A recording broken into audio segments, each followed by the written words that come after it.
Hey, what's going on, everybody? I have a super fun minion build for you guys today. I've been having a blast on this. I transitioned from leveling build straight into this build, and it's been an absolute joy to play. I'm just grinding through the content. I just wanted to get this out for you guys because I hope other people that are actually not playing Spiritborn are going to be able to enjoy Necromancer a little bit. And you can find this build and all of my other builds on Mobiletic's website, or if you have the app, you can just pull it up on the app, hold tab, hit Q, and you can pull up and look at the build guide here. It's under my builds, but once you click on the link down in the description, you can actually click onto it, favorite it, and then you can just go to your favorite builds here, and then you can click onto it, and then you can go through and copy along with the skills, with the Paragon, all that fun stuff. And the Paragon is quite extensive. It goes across 7 different boards, so really good app to have. Plus, I really like the timers for the overlay, so I can see when the next world boss is, so I can time pit runs or boss kills and stuff like that with whenever the next world boss is going to spawn. Or, you know, if the Hell Tide's in an area that I like doing, then I'll go to that area. So it's just really nice to have. Yeah, the link will be in the description for this build, so you can go there to have the actual written build. I've already created the entire thing and have the entire Paragon tree flushed out, even though I don't have the actual Paragon points for all of it yet. But I will in the next coming week or so, because Paragon gets really slow to grind as you go up higher and higher. So we're going to start off with the gear, and after, you're going to show you the only unique I have in this build, which is extremely easy to get. It comes from Beast in the Ice, so it's a pretty decent drop rate on it as well. I probably have salvaged about 40 of these. As you can see, Ring of Mendelin, and they changed Ring of Mendelin this time around to actually make it so that it scales off of your minions damage instead of off your damage. So all the previous seasons, this is scaled off of your damage, and your minions could have 0 upgrades and they'll do the exact same amount of damage. Now it scales off of your minions actual damage. So that was one of the huge changes they made this time around, which is why we're going to be focusing on getting as much of our minion mastery on our gear as possible. So on our helm, we have Intelligence, Maximum Life, and Skeletal Warrior Mastery. Trying to get greater affix on this. It's going to massively boost their damage, which will boost the amount of damage they also benefit from the Ring of Mendelin. It all kind of ties in together.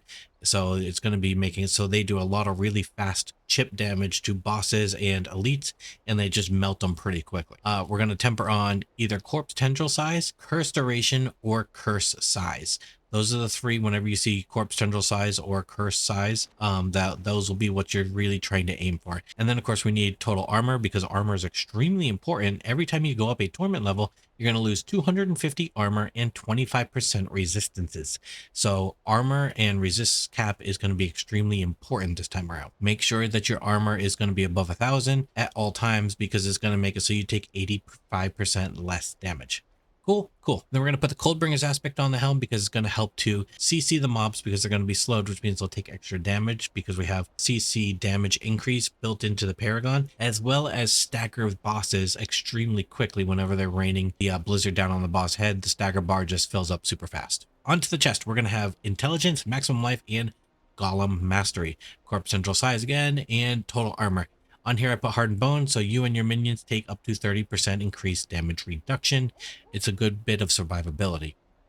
On the gloves, we went with the Occult Dominion, plus 2 mages, plus 2 warriors, in max life, and ignore that critical strike damage. What you want on here is going to be Skeletal Mage Mastery. Try to get greater affix on it, and you're going to be golden. Golem damage is what you're going to want for temper, and Corpse Tendril Size or Curse Size, whichever you happen to roll on. Onto the pants, we're going to put on Juggernaut here. Again, this is just free armor so that we can hit that armor cap so that we don't take as much physical damage. In Maximum Life, and as you can see here, Skeletal Mage Mastery, the higher you can get a roll, especially the greater affix, that's going to be a +3.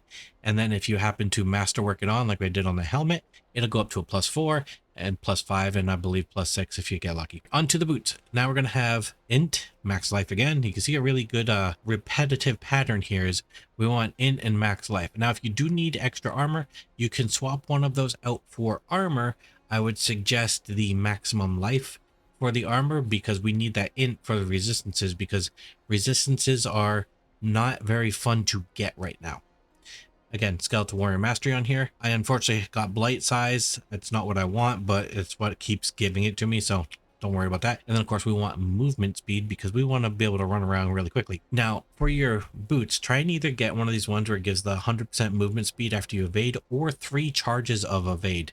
Those are the 2 best ones to get. And on here, we're going to put blood getters because it's going to make it so whenever we pop our skeletal priest from our summon skeleton button, it's going to empower us, and then our damage transfers back over to our minions. So it really like double empowers the minions. It's really nice. And then for our weapon, we're going to put on Fell Gluttony. This is what you're going to want is int max life. And I want vulnerable damage because we're constantly making enemies vulnerable with our corpse tendrils. So it's just really nice to boost that vulnerable damage. I have summoning damage on here. You can also go for golem damage if you want more spiky golem damage from his on-use ability. And then I went for golems have a chance to hit twice. Your golem does the vast majority of your damage. Don't get me wrong, your other minions do a lot of damage, but your golem is the one where, you know, I will corpse tendril them in. I'll have the golem use his on-use ability. And a pack of elites, if they don't die, they're 80% dead. And then your other minions finish them off in like a split second anyways. So packs of elites don't actually live very long between your golem plus your minions just being boosted through the roof. Now again, if I can get skeletal mage mastery here, a better skeletal mage mastery here, and like a greater affix skeletal warrior here, huge damage increase for all of your minions. On our amulet, this is going to be your unyielding commander. So whenever you pop Army of the Dead, your minions get damage bonus up to 165% and take 135% reduced damage, which means your minions are immortal during Army of the Dead, which to be honest, your minions are pretty much immortal anyways. I haven't lost a minion in the last day and a half. Like the only time the minions die is if I die, and the only time I die is if I stand in something stupid. On here, intelligence, movement speed, and that amplified damage needs to be Hellbent Commander. Hellbent Commander is absolutely massive, especially if you can get a greater affix one, starts at a +3, and Hellbent Commander gives you 10% damage bonus to you and your minions as long as you have over 7 minions. As you can see, we have 11 plus golem equals 12. So you're over 7 minions. So right now, base, you have 30%. If you had a +3 greater affix one, that's 60%. And then, of course, if you can land some of your masterworks on it, it's just going to go higher and higher and higher. Definitely Hellbent Commander is what you want here. We already went over the Ring of Mendelin, but if you can get a greater affix one, try to get it so it lands on the Skeletal Warrior Mastery, Mage Mastery, and Golem Mastery. That's overall the best one for greater affix. Obviously, all 4 greater affix would be the best, but beggars can't be chooser. I don't even have a greater affix on mine. And like I said, I've salvaged about 40 of these things. I'm just unlucky with getting the greater affix to drop on these. On the very last ring, we have Frenzied Dead to give our minions more attack speed so they can hit that 100% attack speed bonus. And that's going to give them the huge damage buff from the cult leaderboard, which we'll get to in a minute. On here, you're going to want int max life and attack speed because your attack speed transfers over to your minions. I did ultimate cooldown reduction because that's going to make so we pop Army of the Dead faster. And I rolled a plus damage on here, but as you can see, I'm out of tempers. I'm at 0.05, and I'm not going to spend a temper reset on a non-greater affix, but I would have actually gone for like golem damage on here. It would have been a much more beneficial temper to roll. Now, this is what's cool. So we have damage with summoning, 225%. Damage with minions, another 266%. Damage with warriors is over 600. Mages over 500. And golem is just under 9,000. Now your damage with summoning and damage with minions actually adds on to these. And of course, like I said, I'm missing stuff. I don't have the masterworks all up. And I don't have the Hellbent Commander. All of these things add in together. So there's a lot of damage potential that you can get even further above this. All right, Book of the Dead. We went with Reapers number 2, just for the corpse. Realistically, this is probably the Reapers is always the best. They have the most amount of damage output. Number 1 really is just for cooldown reduction, but we have Decrepify with cooldown reduction, so we don't really need that. So we're going for the corpses here. Shadow Mages, number 1, it increases your damage, which goes back to your minion, so it increases your minions' damage. So overall, it's just a nice buff for all of your minions. And then the big boy, Golem Blood number 2. He gets 25% damage reduction and 50% increased damage. This is the best golem in the game. Any other golem build you see, unless they're going for like a Thorns build or something with this guy up here, Iron Golem is just junk now. Blood Golem is the most damage output that you can do. Mercenaries real quick. This is the guy I'm using right here. I go down this path specifically because you get the 15% bonus armor here. And then I grab the taunt here because you deal increased damage to enemies taunted by right here, and anything that you deal should also go back to your minions. So this should also increase their damage as well. Also, him taunting just means you're going to be taking less damage because you're not taking any damage at all whenever they're hitting him. And our reinforcement, I went with Variana because the whirlwind is 5 seconds. All the other ones, they kind of come up for a split second, do their one little blit of damage, and then they're gone. This one, she spins through all the mobs for 5 seconds. It's actually pretty nice damage. On to the abilities. So, and again, like I said earlier, you can follow along on the in-game app. Just pull it up here, go to the skill tree, and you can follow along. Bloop, bloop, bloop. It's just easy. So 2 points anywhere, doesn't really matter. I just like decompose because that's how I level at the very beginning, because you get the free vulnerable before you can get access to the corpse tendrils anyway. So it's just nice to have. Put 3 points into hued flesh. Blight down to supernatural blight, just because this makes it so your minions deal 20% increased damage whenever their mobs are within blight. So I'll corpse tendril them to pull all the mobs together, and then I shoot a blight at them as the corpse tendril's pulling them. So then they're all standing in a puddle, and then I pop the golem on use ability, which does just massive damage and one shots pretty much the entire group. 3 points in necrotic fortitude. This is going to give us barrier, but it's a lucky hit chance. So we're going to actually pair this with this precision decay, which gives us an additional lucky hit chance. So this just, it's nice barrier. Barrier gives you, you know, that extra cushion of health, and we need a lot of defensives because we're not playing Blood Mist, because I'm probably one of the only necromancers out there that does not like having this ability as like a scapegoat. I feel like it's a cheese way out where none of the other classes out there have a 100% immune to all damage for 3 seconds. It just doesn't feel good. I don't like having this, so I don't build my builds around using Blood Mist. So 3 points in necrotic fortitude for the barrier, 3 points into Titan's Fall, so you get more damage while fortified, and we're getting fortified down here from necrotic carapace, and then 3 points into spiked armor because we need that 15% additional bonus armor. Max out your skeletal warrior mastery. As you can see, all of my items have me up at 11 of 3, so it's huge damage. I put 2 into Grim Harvest for a little bit of better essence generation, and then of course you need to max out Fueled by Death, because every time we pop a corpse, 9% increased damage. 2 points into Spike Embrace. If something actually gets close to you and hits you, which happens fairly often, sometimes mobs will ignore your minions and run directly at you, so it's going to make so you take a little bit less damage. You're going to max out Death Approach, 15% movement speed. Again, Precision Decay, like I said earlier, for the 15% lucky hit chance. Max out Amplify Damage, so you get the increased damage after you've cursed an enemy. Decrepify down to Abhorrent Decrepify for the cooldown reduction. Max out your Skeletal Mage Mastery. Corpse Tendrils up to Plague Corpse Tendrils for the vulnerable. 1 point in Necrotic Carapace for our Fortify. 1 into Reaper's Pursuit, so you can max out Gloom and Terror. And then I put 1 into Crippling Darkness. It has the 15% proc chance, and it helps to, you know, fill up a boss's stagger bar a little bit faster. It's just nice to have. Would I put more than 1 point in it? No. 3 points into Finality. So you deal 15% increased damage for 8 seconds after casting an ultimate, which of course your damage goes back to your minion. So it all kind of ties in together really nicely. Max out Golem Mastery. Army of the Dead, all the way to Supreme. You don't have to take Supreme if you're not worried about your minions dying. Although, you know, sometimes you get one shot by something. One shots still happen in this game. There's nothing you can do about it. So Supreme Army of the Dead just means you get all of your minions back instantly. It's just really nice to have. 3 into Inspiring Leader, 3 into Hellbent Commander. Again, try to get this on your amulet, because that 30% will turn into 60%. Really nice.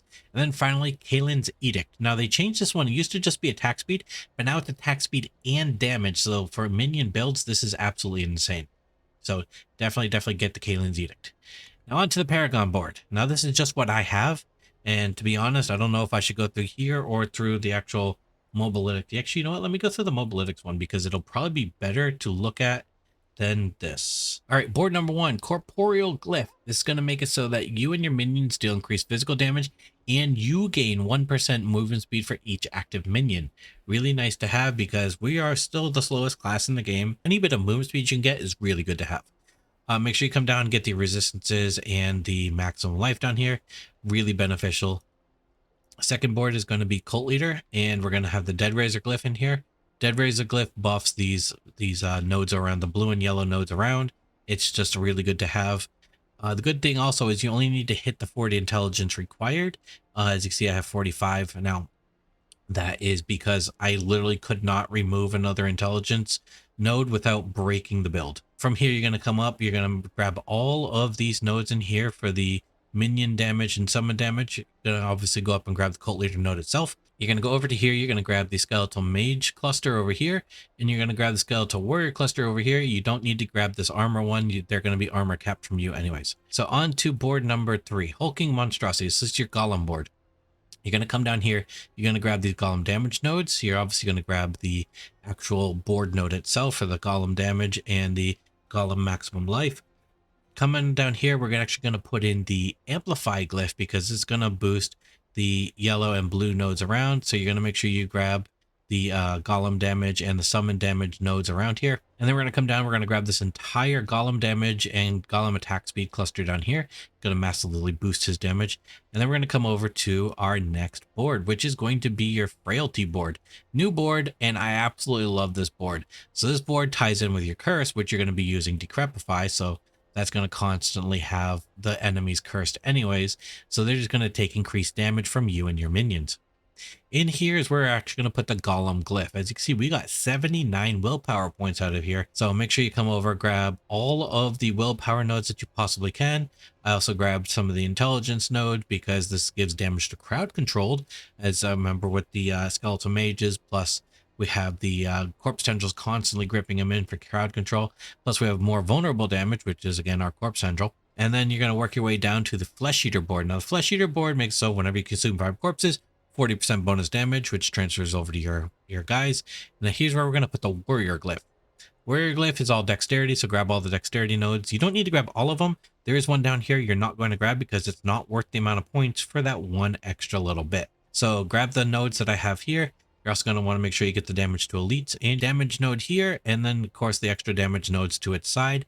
It's just super good board now that they've changed it around, though I do miss the resistances that used to be here, but the extra damage really is nice. So board number 6 is actually going to be the bone graft board. Now the reason I actually took this board, and you might be like, dude, why are you taking a bone board on a minion build?